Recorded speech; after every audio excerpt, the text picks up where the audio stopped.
សួស្តីអ្នកទាំងអស់គ្នាមកដឹងពីរបៀបស្នើសុំដោះ Disable Account ទាំងអស់គ្នាជាដំបូងយើងចូលក្នុង Google Chrome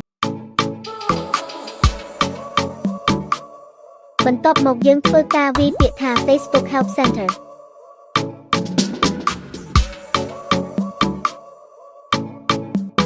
បន្ទាប់មកយើងយកពាក្យ Help Center នឹងមកយើងមើលខាងលើខាងសញ្ញាត្រេ3យើងចុចលើនឹងមួយនៅពេលដែលយើងចុចហើយវាចូលមកដល់កន្លែងនេះយើងចុចពាក្យ Reporting បន្ទាប់មកយើងយកពាក្យ Reporting a problem with Facebook មកដល់កន្លែងនេះយើងអូសវាមកក្រោមយើងយកពាក្យថា Give Facebook about it បន្ទាប់មកទៀតយើងនឹងឃើញពាក្យ Proactive Facebook យើងចុចលើវាមួយ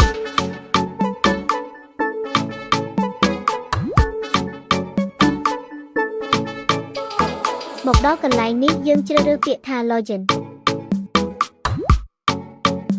ចំពោះប្រអប់នេះយើងសរសេរពាក្យដែលយើងចង់ស្មើទៅកាន់ Facebook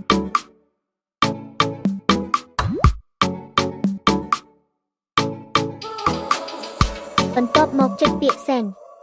បន្ទាប់ពីនឹងហើយយើងរងចាំ Facebook ផ្ញើត្រឡប់មកយើងវិញ